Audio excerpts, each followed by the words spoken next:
Hello, and welcome to Podcast DX, the show that brings you interviews with people just like you, whose lives were forever changed by a diagnosis. I'm Lita. I'm Ron. And I'm Jean Marie. Collectively, we are the hosts of Podcast DX. This podcast is not intended to be a substitute for professional medical advice, diagnosis, or treatment. Always ask the advice of your physician or other qualified healthcare provider for any questions you may have regarding a medical condition or treatment. And before undertaking any new healthcare regimen, never disregard professional medical advice or delay in seeking it because of something you have heard on this podcast. We're with Danelle and Rodney, their siblings, whom have both received kidney donations at least once. Hello, and thank you for being on our show. Thank you. Glad you're here. Okay. How long has it been since your transplants? Danelle, yours was a long time ago, Mine right? was in early April. I will be coming up on 17 years. 17 years. 17. And you only had the one? I've only had the one. Okay, and Rodney? My first transplant was in 1994. Okay. Second one was in 2010. Is that right? Now, do you remember, Lita? No, I don't. I don't. Either. So 94 was the No, first one. 2014. Okay, all right. So what caused the first one to fail? Well, it's Danelle and my brother and I and Dad. It's all the same. All ports. Okay, All port. that's It's an immune problem. Your body attacks your kidney. okay. Kind of like some people have a problem with it, their body attacking their heart. Sure. Ours is our kidney. Okay. So is there any new stem cell therapy or anything that can help you like alleviate that so that your kidneys are Well, it wouldn't work on us anyway. You might could get it to work on somebody whose kidney isn't already shot, okay. but there's no bringing ours back. Okay. Yeah, but I don't know about like with stem cell. I don't know. That's a good question. I mean, Whether or not they're doing research into that to see. I mean, they're using it for a lot of things now. right. Well, the stem cell research now, I think, is mainly trying to grow New ones. new ones. Yeah. But you can't bring a rock back. No, right. But I'm just concerned that if like the first one that you got failed because your body still attacked it, right? The all Sense, still attacked it. well, I'm not so sure it was that so much as just transplanted kidneys don't last forever. Okay. I've only got like a 10-year. Warranty. That's the average. For 10 average, years. correct. Okay. And mine lasted 10 years. Okay. Yeah, almost to the month. Yeah. And it just quit. And yours has been 17 years? Mine's been 17, What, did you get like the deluxe model? and I might have. Well, I might think have. hers was a better match than mine was. Mine was just a mediocre match. Okay. Hers and my brother's are both have pretty good matches. Okay. Yeah, they told me that mine was as good of a match as if one of my kids had given it to me. Okay. Okay. So, yes, I think it was just a really. So that's probably important too. Yeah. And the last one that you got from me, that one also failed. So now you're back on dialysis. Yeah, of course, that one didn't last very long at all. I think with all the antibodies that I had from the first one, it makes it more difficult to match the second one. And also, Barnes did not put me on prednisone the second time around, which I think had a lot to do with killing it. Wow. They didn't. No, they don't believe in prednisone. They don't do it. Our brother that had his out in Idaho, which has just been about 5 years for him. He's never done the prednisone thing.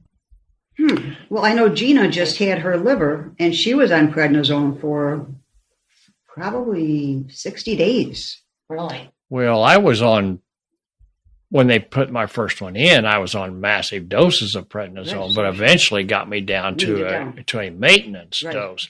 And I had that the whole time I had my first kidney. I don't know if Gina's taking it still or not, but I know in the beginning she took Yeah. a lot. And they might have with Scott too, but I know they've gotten away from, the long term. When I got the second kidney.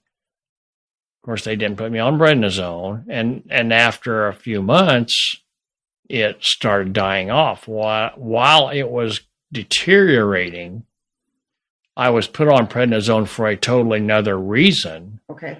And it almost stopped the deterioration of the kidney. Wow. But at that point, I was about 90% shot already. Okay. I am convinced if they had put me on the prednisone initially, your kidney would have lasted me a lot longer. Okay.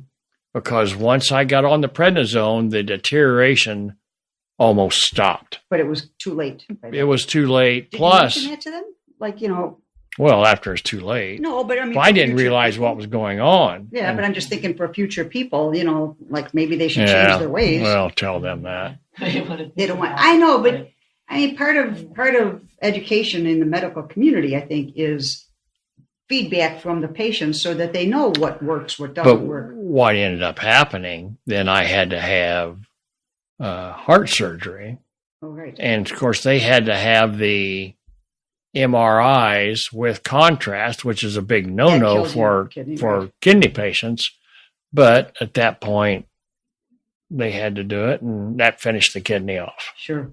Okay. But you had gone back on dialysis, but you were still having the benefits of your kidney. Yeah, I was still putting out and we were convinced it was because he had gotten on that prednisone. I was still putting out a good bit of urine. It lasted what? Maybe about a year? Well, maybe yeah. Before you had to have your heart surgery. Yeah, it finished it off. Yeah. Even though he had lost a lot of the benefit from your kidney, it's still, you know, he continued to have some. Oh, I was still putting out about 800 milliliters a day, which I wasn't having to watch my fluid anywhere near like I do now. Okay. How often do you go for dialysis now? 3 times a week. Okay. What symptoms made you realize, I know it's a long time ago, you know, when you first realized that you had problems, but what symptoms were there that made you think, I got a problem with my kidney? None. Our father had kidney failure. Okay. So in the process of, they were trying to figure out why I had high blood pressure, I found out my kidney was already 25% shot 10 years before they failed. Okay. Completely. So you didn't have any of these symptoms? No. Most people do not realize what's going on until it's too late. So it's kind of like high blood pressure, a hidden thing, right? Your body compensates, and people don't realize it's going. A lot of people, when they find out they have kidney failure when they're in the hospital, because they get flu-like symptoms, they get feeling just totally run down, and that's when they find out. I knew for 10 years ahead of time it was coming. Because of your dad? Because of my dad. Right. And when your dad was diagnosed, they found out that it was a genetic problem, correct? No. Actually, they didn't find out because Dad was just diagnosed with kidney failure. Okay. They thought it was all brought on by hardening of the arteries. Okay. Then Rodney, they diagnosed him as, again, just kidney failure. When I started showing signs, the doctor, we all had the same nephrologist. Right. You know, he's like, Yeah. So actually, I went in and got the biopsy that diagnosed us with the all ports. Okay. And what is all ports exactly? It's an autoimmune, but it's just basically a slow deterioration of the glomeruli of the kidney, which is just basically the body the filter of the kidney. Parts? Okay. Yeah. Okay. Yeah, it's a filtering system of the kidney. And there's, they haven't come up with a cure for that. Right. Just one of those things that happens. And you have one brother besides Rodney, and he has it as well? And he has, yes. And he's already been transplanted? He's had a transplant. He had a living donor transplant. I think So he was 11 years younger than me. So, plus it progressed fairly rapidly for me. I went on dialysis when I was 42. They made it closer to 50. Okay. Our father was 50. Yeah. Okay. So, just to let the listening audience know, possible symptoms are decreased urine output, fluid retention, swelling in your legs, ankles, or feet, drowsiness, shortness of breath, fatigue, confusion, nausea, and in severe cases, seizures or coma, and chest pressure. That's probably from the fluid. Well, like I said, But you didn't have, you just felt fluish. most people do not realize that's going on until the last minute. Okay. They get flu-like symptoms. They feel like crap, and they go in the hospital and your kidneys have quit. So then what relief do they have at that point? Emergency dialysis. Okay.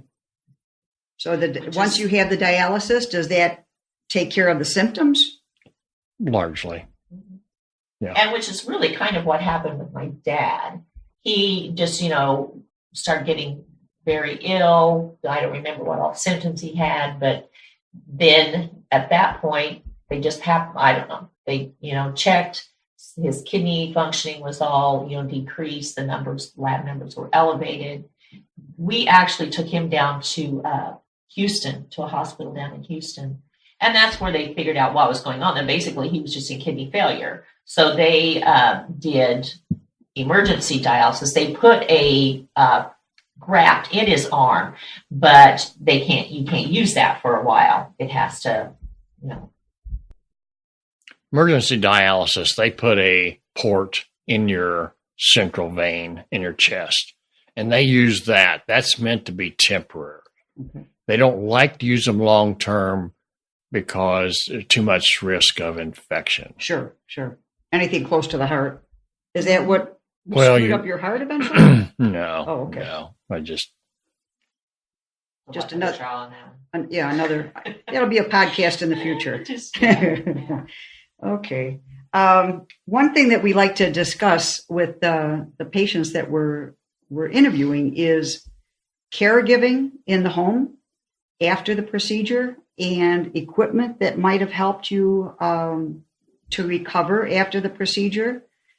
Now, as a kidney donor, I know that, there were some things that assisted me on my recovery, but on the receiving end, what did you guys do to help you get over the hump when you got home from the hospital?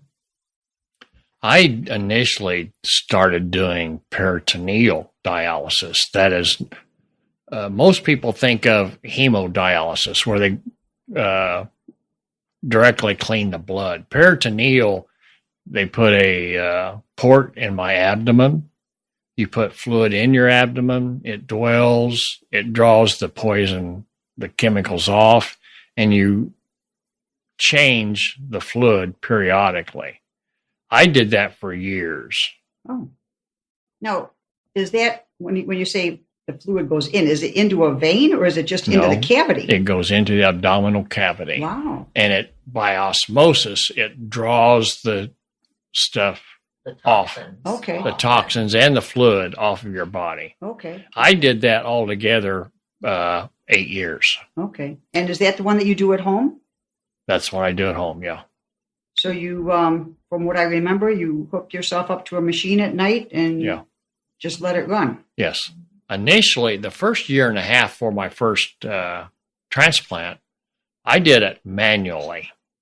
Hung a bag of dialysate, ran it into my abdomen, leave it in there about 3-4 hours, drain that bag out, put another bag in. I do that 3 or 4 times a day. And this is something that you could handle yourself. Yeah. They trained you and you didn't have any problem doing this at home. Right. Because it sounds very technical. I mean, it sounds scary. Well, it sounds. After I lost the first transplanted kidney, I ended up doing what is called a cycler. The machine does that for you. But I had to be on that nearly 11 hours every night. And of course, you can't go anywhere until it is done. Okay. Well, after 6 years of that, my second transplant, lost the second transplant, I was tired of doing it. Sure. I never slept well. Now, it works better for other people. It didn't. I was tired of doing it. Okay. All the work that goes with it, all the supplies, It's a constant job. This with hemodialysis, I can go to the dialysis unit 3 times a week. They run me for 3.5 hours. I'm done for 2 days. Okay. I don't have to mess with it anymore. Okay. So it's like an oil change. Pretty much, yes. Okay. Pretty much. But as far as like after the surgery, Mm-hmm. I did very well. I mean, I was only 47. I was active. Are you ready? Yep. Go right ahead.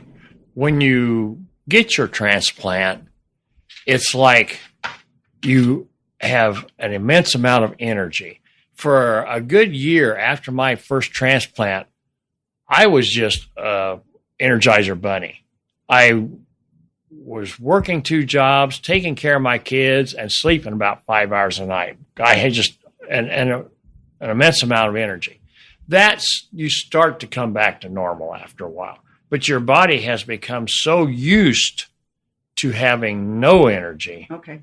Once this happens, you just feel great. Okay. Feel really great. Talking about symptoms before, it just all comes on so gradually that you don't realize you're feeling bad. And Yeah. that in the meaning that you're tired. Mm-hmm. You just It's draining. Well, tired a that's it. lot. After your transplant and you feel so great, then you realize how terrible you were felt. before. Right. Right. And I also noticed things like my hair thickening back up after the transplant, my nails getting hard after the transplant, things that had started deteriorating, but you just, over such a long period of time, you just didn't notice it. Okay. But yeah, afterwards, after his first one, and then with mine, as far as recovery at home, it actually was very easy. I went back to work after 5 weeks, and I was a surgical nurse, so, very active and intense, but we were both healthy, for the Going most part, into it. healthy going into it. Young, and Yeah. so many dialysis patients are on dialysis because they are diabetic. Okay. And So so that's they're another- fighting so they have fighting a lot of that other complication problems. also. We Right. didn't have that. Okay. So if someone had diabetes on top of the kidney Oh, failure, yeah, it's then just- they've got just another hurdle that they've got to jump over Right, in order to right. heal. Yes. About Probably much more difficult in the healing process. about after. 30% of dialysis patients are there because they are diabetic. Okay. Okay. I worked for 10 years as a fireman on one kidney. Did great. Okay. Well, one kidney working well, I can tell you, does okay.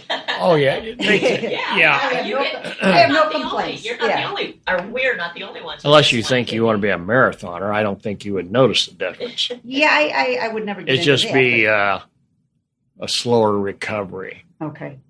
because you wear yourself out. And it just, but like I said, as a fireman, I didn't notice it. Okay. Are you worried, Danelle, that you might be up for another one soon?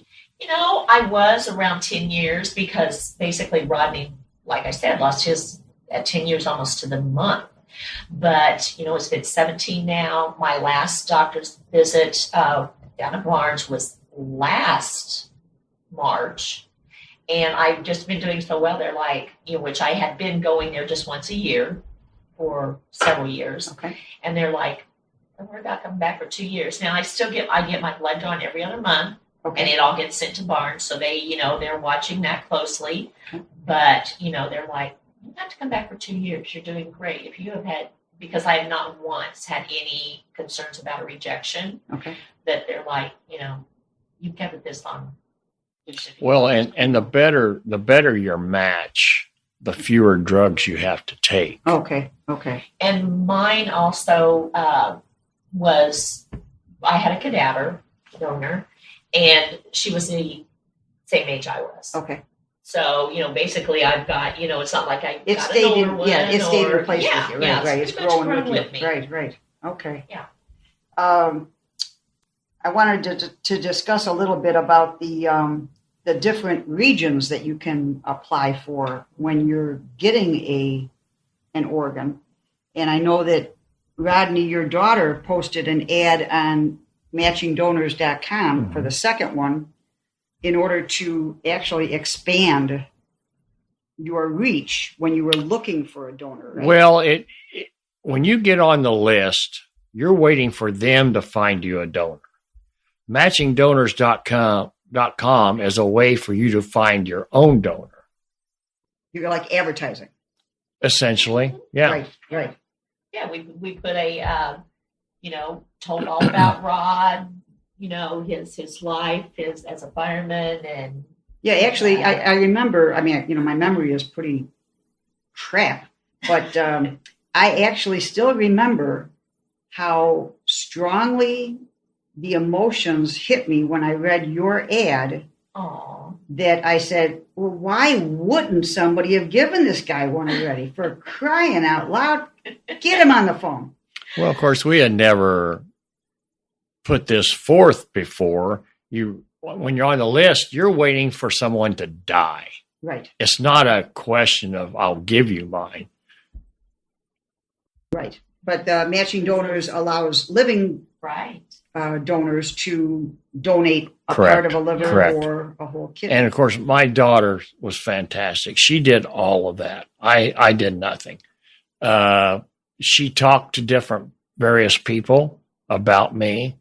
At least 2 of them hinted around about being compensated, which technically is illegal in this country. Right.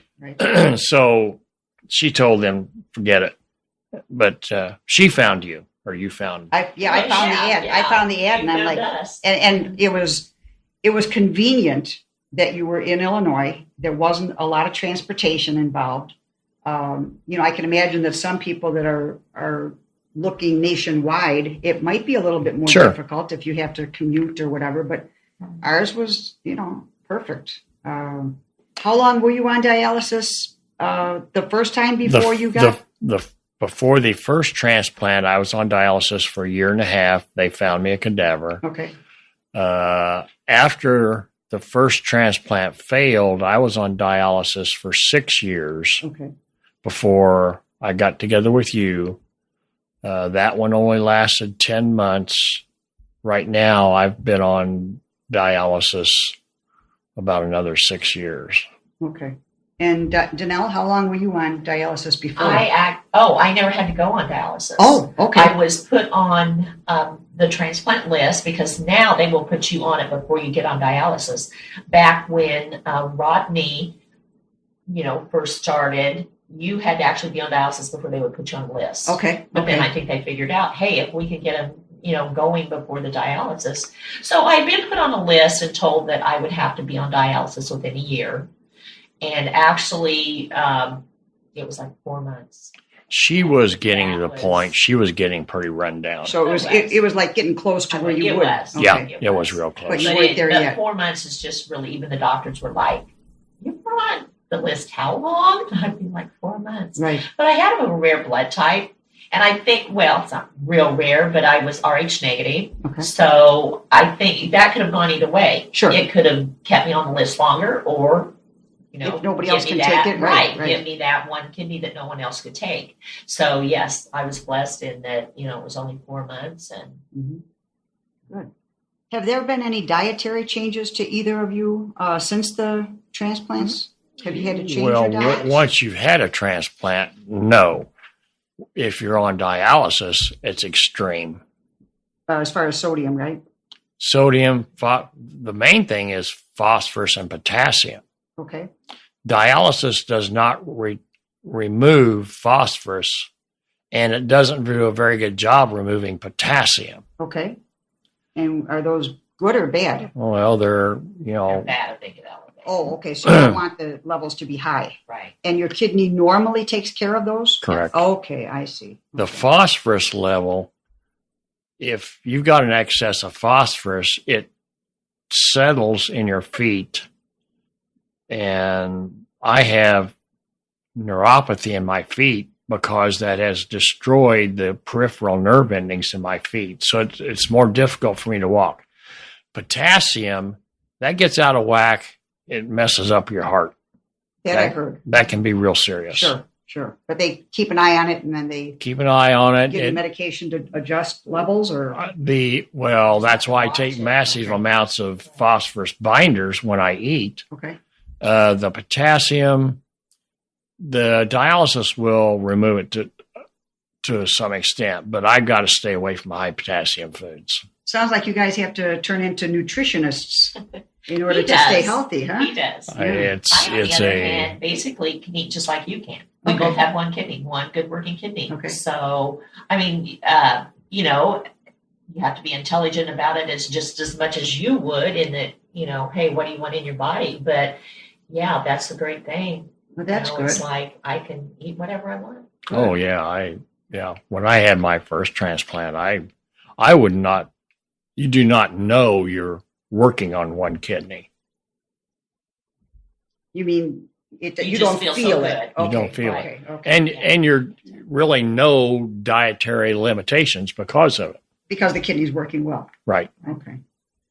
Are there any support groups or organizations that have been of assistance for either of you? No. Not Well, really. that we kind of chose not to. I mean, basically, that guy right there was Well, the support group. Well, That's luckily you had each other, Yes. and you kind of had the experience, and also with your dad going Right. through it before. We had been through a lot. And you being a nurse, I'm sure that helped. Yeah. But And there are, support groups out there. Okay. And The hospital would recommend them. Right. I'm sure Barnes had even at one point asked if I would consider, kind of being a mentor. But that's from Central Illinois, it's like a 2.5-hour drive. Right, So right. it really wasn't feasible for me to do it. Sure. But yes, there are How about through places the out there. dialysis facility? Do you notice that anybody there that might need, like encouragement or I don't advice, know. or not really advice, but support as they're going through? Oh, it? there probably is. And like Danelle said, they have people that you can do that with. I'm not a joiner. Okay. Leave me alone. Okay. How about medical equipment, supplies, or other tools that you found particularly helpful when dealing with kidney disease? No. Like I said, the peritoneal dialysis was a big burden. But of course, that's why I prefer the hemodialysis now, because I can go to the unit, get it done, leave it. All I have to do is watch my diet Okay. and my fluid. There were, after this second one, and he kind of started going downhill, and there were different things that, at one point he had to use a walker, and he, got to the cane. Well, that was, I greatly blame the nephrologist I had at the time.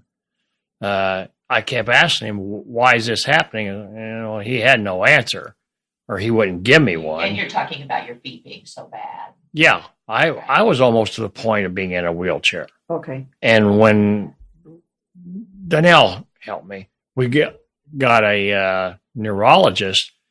20 seconds, he told me what was going on. Okay. So I adjusted my diet, and they got considerably better. Oh, all right. But I still have a problem walking. Okay. We have he has a shower chair stool now that helps him a lot in the shower because his legs are still, weak to a point. Wobbly. I think I bought that for him at one point, but then I borrowed it back so that I could have it. Okay. Just because of, after this surgery, you're just, you're tired. You have major surgery. Sure. So Now, I know that they also make almost like support bars that go in the toilet area that can help you get up and down. Do you need anything like that? No, of course, I do not. I don't sit in the tub. It'd be too hard for me to get up. Okay, so you just shower. I stand. So Well, just a although shower chair. I do sit on that stool she was talking Sure. about in the shower, but I don't get down in the tub. How about a handheld shower that you can remove from? Have you ever tried one of those that you No. attach afterwards and you can remove I it? actually have one. Do you? There again, it's like I'm not, incapacitated in any way. Uh-huh. But yeah, those would, as being a nurse and have worked in nursing homes for, back years ago. Things like that are awesome. Mm-hmm. Okay, great. Well, I want to thank you both for all of that information. you probably wouldn't realize how much it means to people to hear the stories of people that have already gone through it. So let's say someone just gets diagnosed and they don't know what to expect. God, I have a kidney disease. What on earth am I up to next? And this way they can hear the podcast, they can hear your stories, and they can have a little bit of sense of relief saying, well, these two, they've gotten through it pretty well, and I can certainly get through it. And they gave me a couple of hints and advice, and I know what to look for. And it really is helpful. So I really want to thank you, and I appreciate you taking the time to do this with us today. Yeah. You're welcome. We will appreciate everything that you've done. Oh, well, it's been an honor. Well, I felt bad that I lost your kidney as much for you as for me. You made that sacrifice, and I wasn't able to keep it. Well, not your fault. Well, this is true, but I still felt bad about it. Don't worry about it. It's okay. All right. I'm going to cut this off now. If you have any questions or comments related to today's show, you can contact us at podcastdx@yahoo.com, through our website, where you can link to our Facebook page and also see more information as we build our site. Please go to podcastdx.com. And for our listeners, if you have a moment, please give us a 5-star review on iTunes podcast app.